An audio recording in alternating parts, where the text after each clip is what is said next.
अच्छा, क्वेश्चंस बाद में करेंगे, पहले 3 से विभाज्यता का नियम, यानी कि 3 से कोई नंबर कब कब भाग लगेगा वो देखते हैं। तो देखिए, कोई भी नंबर 3 से विभाज्य तब होती है जब उस नंबर के सारे डिजिट्स को जोड़ के देखते हैं। ठीक है, 3 से किसी नंबर का विभाज्यता चेक करने के लिए उस नंबर का सारे डिजिट को जोड़ के देखते हैं। अगर जोड़ने के बाद जो हमारा सम आया है वो अगर 3 से भाग लग जा रहा है उसमें पूरी पूरी तरीके से, तो वो पूरी की पूरी नंबर 3 से विभाजित होगी। जैसे कि यहाँ पे आप एग्जांपल देखिए, 51 51 का अगर डिजिट हम जोड़ते हैं तो वो आता है 6, और 6 में 2 3 से भाग लग जाता है पूरी पूरी तरीके से। जैसे कि इस नंबर को देखिए, 8 8 16 और 2 18 आएगा। ठीक है, 18 पूरी तरीके से कट जाता है 3 से। इसको देखिए, 7 1 8 1 9 आएगा, ये भी नंबर 3 से कट जाएगा। 5 3 8 4 12 आएगा, ये नंबर भी 3 से कट जाएगा। 1 2 3 4 5 6 आएगा, जोड़ेंगे तो ये नंबर भी 3 से कट जाएगा। इसको देखिए, 7 और 4 11 आ रहा है, और 11 को फिर से जोड़ेंगे तो 2 आएगा, यानी कि 2 3 से नहीं कटता है, तो ये नंबर भी 3 से नहीं कटेगा। 6 3 9 1 10 आएगा, ये नंबर भी 3 से नहीं कटेगा। 2 2 4 आएगा, ये नंबर भी 3 से नहीं कटेगा। 5 1 6 4 10, ये नंबर भी 3 से नहीं कटेगा। 1 2 1 3 3 6 4 10 5 15 6 21 और 7 28, ये नंबर भी 3 से नहीं कटेगा। यानी कि जिन डिजिट का सम 3 से कट जाएगा वो नंबर भी 3 से पूरी पूरी तरीके से कट जाएगी, और जिसका सम 3 से नहीं कटेगा वो नंबर भी 3 से नहीं कटेगी। ठीक है, आइए आपका है क्वेश्चन नंबर 1, कह रहा है कि if a number n is divisible by 3, एक कोई नंबर n है वो 3 से पूरी पूरी तरीके से कट जाती है, then which of the following is true, तो इसमें से कौन ट्रू होगा, हमेशा ट्रू होगा। ठीक है, तो पहला ऑप्शन जो दिया है वो दिया है कि n plus 6 is divisible bye 6। एक बात बताइए, n कोई एक ऐसा नंबर है जो 3 से विभाज्य है।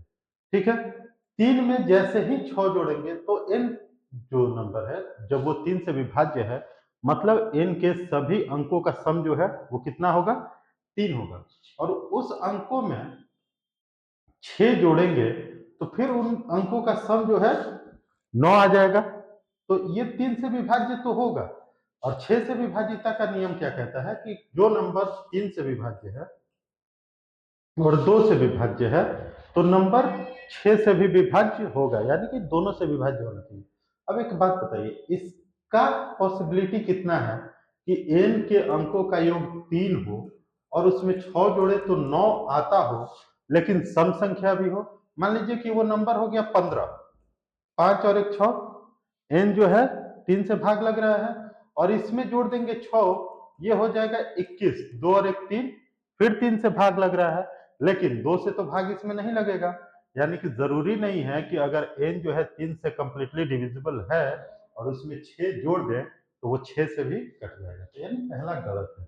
दूसरा हमारा ऑप्शन क्या दिया हुआ है, दूसरा ऑप्शन दिया हुआ है कि n plus 2 is divisible by 3, तो n प्लस 2 करेंगे तो n के अंकों का सम 3 है, और 2 करेंगे तो 3 आ 2 5 हो जाएगा, जबकि अंकों का सम 6 आना चाहिए ताकि वो नंबर पूरी पूरी तरीके से 3 से कट जाए, यानी कि ये भी गलत है।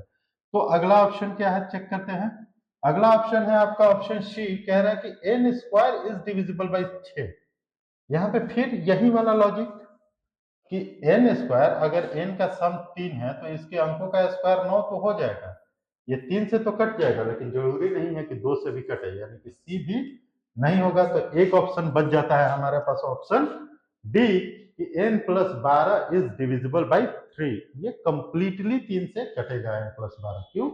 क्योंकि n के अंकों का सम 3 होगा और इसमें 12 जोड़ेंगे तो इनके अंकों का सम 15 होगा, और ये 15 जो है 3 से पूरी पूरी तरीके से कट जाता है। ठीक है, नेक्स्ट देखते हैं क्या है। नेक्स्ट है हमारा क्वेश्चन नंबर 2, कह रहा है कि find the difference between squares of greatest and smallest value of p if 5 3 0 6 p 2 is completely divisible by 3। देखिए, ये नंबर ना 3 से पूरी तरीके से विभाज्य है, क्वेश्चन क्या कह रहा है कि ये एक नंबर दिया हुआ है, ठीक है, ये कह रहा है कि ये पूरी पूरी तरीके से 3 से कट जा रही है, तो p का स्क्वायर सबसे बड़ा नंबर का, तो p1 ले लेते हैं ग्रेटर के लिए, और p2 यानी स्मॉलेस्ट पॉसिबल वैल्यू का स्क्वायर क्या होगा, क्वेश्चन ये पूछ रहा है। तो अभी अभी हमने क्या पढ़ा, अभी अभी हमने पढ़ा कि कोई भी नंबर जिनके डिजिट्स का सम 3 से कट जाता है वो नंबर पूरी पूरी तरीके से 3 से कट जाती है। तो देखिए ना, 5 और 3, 5 और 3 8 होता है, 8 में 0 जोड़ेंगे 0, 8 6 14, 14 2 13, 13 प्लस p, ठीक है। यहाँ पे p का वैल्यू हम क्या रख सकते हैं, यहाँ पे p का वैल्यू 0 से 9 तक रख सकते हैं, क्योंकि डिजिट इसके अलावा तो कुछ नहीं होता है। यहाँ पे p का वैल्यू जो है वो 0 से 1 2 3 4 5 6 7 8 9 ही आएगा। जैसे ही 10 करेंगे तो 2 डिजिट आ जाएगा, 2 डिजिट तो p है नहीं, p सिंगल डिजिट है, तो यानी 0 से और 9 तक वैल्यू रख सकते हैं। अब इस वाले क्वेश्चन में देखेंगे कि p की जगह पे 0 से 9 तक वैल्यू रखते हैं, तो क्या p 3 से कटता है, तो सबसे पहले 9 रख देते हैं, तो 13 और 9 22 हो जाएगा। 9 क्यों रखेंगे, क्योंकि ग्रेटेस्ट वैल्यू चाहिए, तो p का सबसे बड़ा पॉसिबल मान सबसे पहले चेक करेंगे 9 रख के, तो 13 और 9 22 हो जाएगा, और 22 3 से नहीं कटता है, तो एक नंबर आता है 8, 13 और 8 21 आएगा। यानी कि सबसे बड़ा पॉसिबल मान जो है वो तो हमारा आ गया क्या, वो आ गया हमारा 8, तो 8 का स्क्वायर प्लस सबसे छोटा पॉसिबल मान, तो सबसे छोटा नंबर 0 रखते हैं, तो 13 और 0 13 हो जाएगा, 3 से नहीं कटेगा, 1 रखेंगे तो नहीं कटेगा। p का मान अगर हम 2 रखते हैं तो 13 और 2 15 हो जाएगा, और 15 जो है 3 से कट जाता है, यानी कि p का सबसे छोटा वैल्यू क्या पॉसिबल है, 2 पॉसिबल है। तो यहाँ पे 2 का स्क्वायर करेंगे, तो 8 का स्क्वायर प्लस 2 का स्क्वायर कितना होगा, 64 प्लस 4 यानी कि 68, 68 जो है वो आपका सही जवाब होगा, ऑप्शन नंबर बी, ठीक है। 3 का विभाज्यता का नियम समझ में आया। इस पे बेस्ट और क्वेश्चंस करते हैं। क्वेश्चन नंबर 3 कह रहा है कि sum of all possible values for of k for which 2 3 k 5 6 7 k is divisible by 3। एक नंबर दिया है जो 3 से कंप्लीटली डिविजिबल है, ठीक है, एक नंबर है जो 3 से कंप्लीटली डिविजिबल है, 2 3 के 5 6 7 के।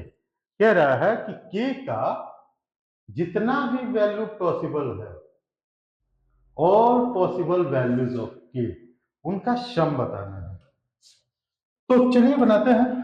सबसे पहले क्या है कि अगर नंबर 3 से डिविजिबल है माने कि सम जो है उनका 3 से डिविजिबल होगा। तो सम करते हैं। सम क्या है, 3 2 5 5 10 6 16 7 23, ठीक है, 23 ही आएगा। 3 2 3 5 5 10 6 16 7 23 यानी 23 प्लस 2 के। ये नंबर पूरी पूरी तरीके से 3 से डिविजिबल है। फिर वही लॉजिक कि के का मान क्या हो सकता है, 0 से लेके 9 तक कुछ भी हो सकता है। तो सबसे पहले देखते हैं कि आखिर कौन कौन सा नंबर रखेंगे तो के ये पूरी तरीके से 3 से कटेगा। तो आप बताइए, 23 के नेक्स्ट अगला नंबर कौन है जो 3 से कटता है, 24। तो 2 का के का मान अगर 1 रखेंगे तो 25 आएगा, तो 1 तो होगा नहीं। के का पॉसिबल वैल्यू क्या क्या होगा, अब देखिए, जैसे ही 2 रखेंगे तो 4 होगा, और 4 और 23 27 होता है, यानी कि के का एक वैल्यू हम 2 ले सकते हैं, ठीक है। के का एक वैल्यू यहाँ पे क्या लेंगे, 2 लेंगे। के का वैल्यू 3 रख सकते हैं क्या, 3 दूनी 6 होगा, 23 6 29 होगा, 29 3 से नहीं कटता है, यानी 3 नहीं लेंगे। लेकिन 30 कटता है, तो क्या 4 रख सकते हैं, नहीं रख सकते, क्योंकि 4 रखेंगे तो 31 हो जाएगा।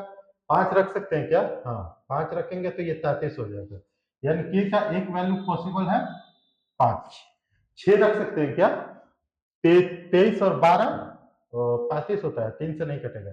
7 37 होता है। 8 रख सकते हैं क्या, 39 हो जाएगा, हाँ 8 रख सकते हैं। इसके बाद 9 नहीं रख सकते, मतलब कि पॉसिबल वैल्यू जो है टोटल कितना है, 1 2 3 और इन तीनों का सम कितना होगा 8 5 13 और 2 15 यानी कि ये आपका ऑप्शन कहाँ है ऑप्शन ए में ठीक है के का मान कितना पॉसिबल है 3 पॉसिबल है 2 5 और 8 यहाँ पे 2 5 और 8 रखेंगे तो ये जो नंबर है पूरी तरीके